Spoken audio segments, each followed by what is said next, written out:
कि भारतीय जनता पार्टी अक्सर देश में ये कहती थी कि यहां हमारी थोड़ी बहुत बुराई है, मगर विदेशों में प्रधानमंत्री की बहुत जो है प्रशंसा है और विदेशों में प्रधानमंत्री जी का डंका बहुत बज रहा है। ये अक्सर भारतीय जनता पार्टी कहती रहती थी कि प्रधानमंत्री का नाम विदेशों में बहुत ऊपर जा रहा है।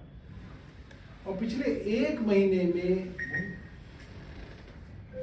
बाहर की दो बड़ी खबरें देश में आई जिन्होंने देश को हिला दिया। बीबीसी, मुझे लगता है कि बचपन से लेकर अब तक अगर कोई इंटरनेशनल न्यूज का पर्याय हिंदुस्तान में पता है तो वो है बीबीसी। बीबीसी की एक डॉक्यूमेंट्री पे केंद्र सरकार इतनी नाराज है कि ट्विटर, फेसबुक, यूट्यूब आदि से उस डॉक्यूमेंट्री के सारे लिंक गैर कानूनी तरीके से हटाए गए। हिंडनबर्ग की रिपोर्ट हम सबको मालूम है। हिंडनबर्ग की रिपोर्ट ने वो बताया जो हिंदुस्तान में लगभग हर वो आदमी जो शेयर मार्केट से जुड़ा हुआ है जानता था कि अदानी साहब का गुब्बारा जरूरत से ज्यादा फूला हुआ है और ये गुब्बारा कभी भी फुस होगा। और आज ये खबरें आ रही हैं बीबीसी के दिल्ली और बॉम्बे के, मुंबई के दफ्तर पर इनकम टैक्स ने छापे मार रही है। वहां पे 50 से अधिक इनकम टैक्स के अधिकारी दफ्तरों में घुस गए हैं। दफ्तरों के बाहर पुलिस का पहरा है, कोई अंदर नहीं जा सकता, कोई बाहर नहीं आ सकता।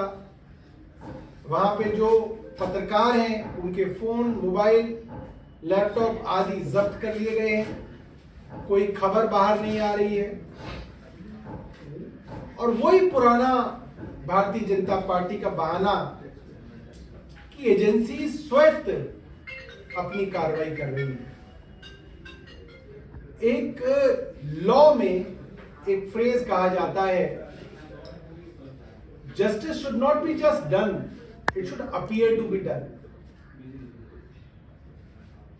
आप अगर किसी के साथ न्याय करें तो यह जरूरी नहीं है कि न्याय हो, जरूरी है इतना ही, उससे ज्यादा जरूरी यह है कि न्याय हो रहा है वो दिखे। न्यायालय तक इस चीज का ध्यान रखते हैं कि हमारा न्याय हो और दिखे, ये ज्यादा जरूरी है। मगर केंद्र सरकार आज जो बहुत न्यूनतम लोक लाज होती थी, लिहाज होता था, एक सरकार का वकार होता था, उस सब को त्याग के पूरे अंतर्राष्ट्रीय जगत में एक हास्य का पात्र बन गई।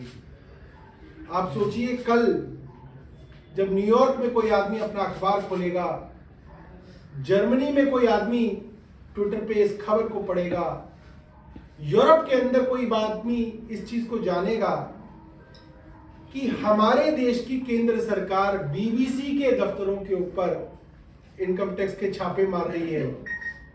और इसलिए मार रही है क्योंकि कुछ दिनों पहले केंद्र सरकार बीबीसी से यह कह के नाराज रही है कि बीबीसी ने प्रधानमंत्री मोदी जी के गुजरात में हुए दंगों और दिल्ली में हुए दंगों में भारतीय जनता पार्टी और प्रधानमंत्री जी की कथित भूमिका के ऊपर कुछ बहुत सीरियस, संजीदा सवाल खड़े किए।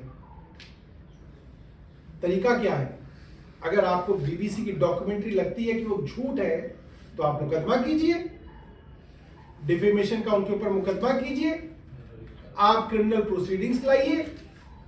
अगर वो एंटिटी देश की नहीं है तो भी विदेश की एंटिटी के ऊपर भी मुकदमे किए जाते हैं। आप कोई कानूनी तरीका नहीं आजमा रहे हैं, क्योंकि केंद्र सरकार को भी लगता है कि बीबीसी की डॉक्यूमेंट्री जो भी है, जैसी भी है, उसको झूठ साबित करना केंद्र सरकार के बस की नहीं है। क्योंकि बीबीसी जर्नलिज्म के जो बेसिक रूल्स होते हैं उनको फूक फूक के फॉलो करती है, फूक फूक के कदम रखती है। जिस तरीके से पिछले कुछ वर्षों में पत्रकारों को जेल में डाला गया है, पत्रकारों की हत्याएं सामने आई हैं, जजों की हत्याओं के ऊपर भी सवाल उठे हैं, अपने राजनीतिक प्रतिद्वंदियों के ऊपर ईडी के छापे मारना, सीबीआई के छापे मारना, इनकम टैक्स और एसीबी के छापे मारना, तो ये तो आम बात हो गई है केंद्र सरकार के लिए। यहां तक कि अगर कोई बिजनेस रिवेलरी भी अदानी साहब की किसी बिजनेसमैन से होती है तो उस बिजनेसमैन तक पे एजेंसीज के छापे मार के, डरा धमका के मदद करने की बात भी पार्लियामेंट में कुछ दिनों से कही जा रही है। अब ये मामला बहुत आगे निकल गया और मैं ये कहना चाहता हूं, ये संकेत हमारे देश की डेमोक्रेसी के लिए अच्छे नहीं है।